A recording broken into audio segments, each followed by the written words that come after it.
Hello guys, this is a high voltage DC air conditioner. It commonly used in trucks, camping vans, and small Chinese EVs. But they are typically 12 volts, 24 volts DC.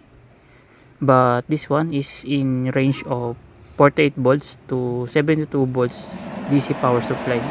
I have this air conditioner few months ago and unable to install it back then because this AC is designed to install in flat surfaces, and unfortunately the EV that I should install it is doesn't have flat roof. So I just open the box, take it out and test it, and then return it in the box again. And now I get to borrow this 3D scanner and get to capture the roof of my small EV and convert it into 3D model. My EV has pop-up sunroof, so I don't need to make a hole in it. The first thing I 3D scan is this part of the roof.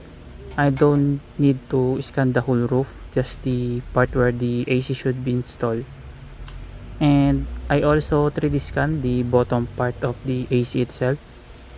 In Fusion, I just align them both where they should position, and after that I start creating a 3D model of the mounting base for my curved roof to flat surface for the AC. After modeling the 3D mounting base, I cut them into parts where it can be fit into my 3D printer. So I started 3D print my mounting base. I use ABS filament for this. There is a better materials like ASA, but ABS is cheaper. I glued the parts using pins and ABS slurry. ABS slurry is mixture of scrap ABS and melted it using acetone until it's like honey consistency.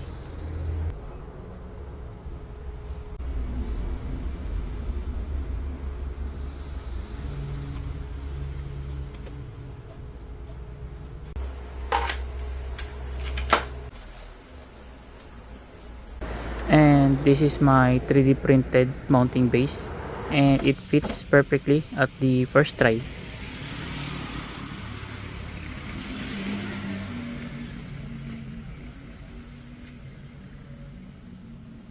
I use silicone glue to make it watertight and stick better in the roof.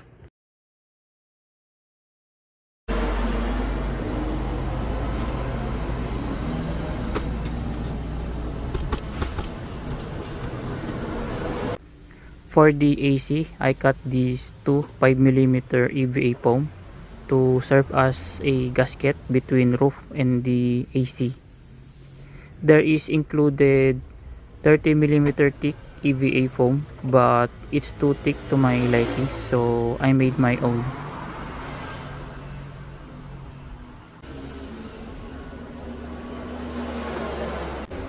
So inside, I made these metal brackets to hold the AC firmly and make less stress on the silicone glue I used earlier.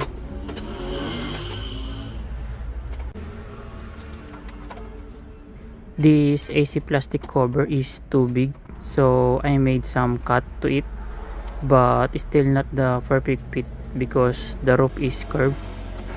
Keep in mind that this AC doesn't have air filter, so over time it can be headache if the dust accumulated in evaporator.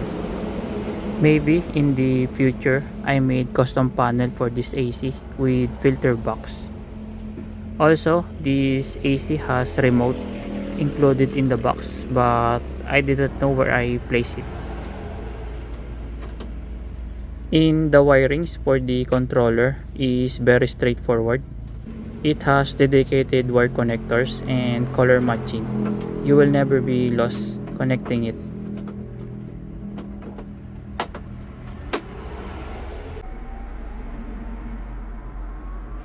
This AC don't have surge current. It variable increase and decrease the power consumption based on temperature. Commonly, they call it inverter type air conditioner. The fan speed is in high flow, like fan 1 is can able to circulate the air inside, so you don't have the option of gentle air breeze for your face. The fan noise is acceptable, just don't put it on fan speed 4 because you can hear the whoosh sound.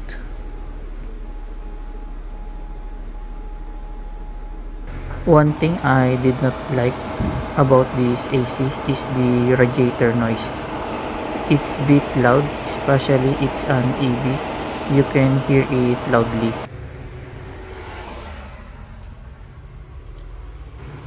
So I made this test to see what is the consumption of this AC in an hour with regular setting of fan speed 2 and 21 degrees Celsius.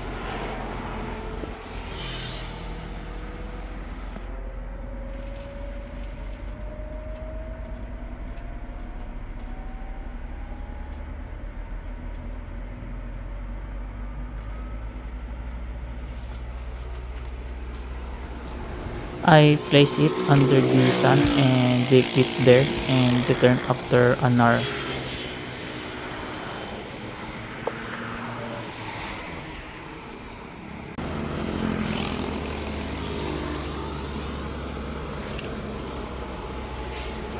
And let's see what is the consumption in 1 hour. It's about 375 watt hour is used in just 1 hour of usage.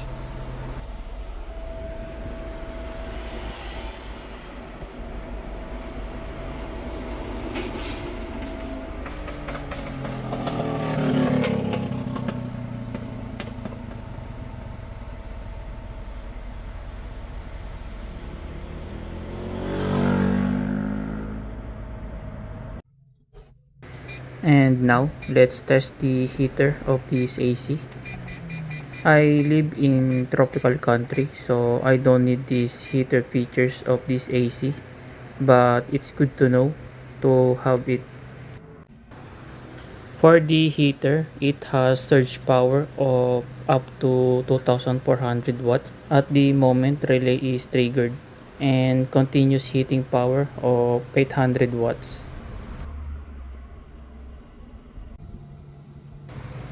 Just less than 2 minutes, windows get foggy, indicates that the temperature inside is higher compared to outside.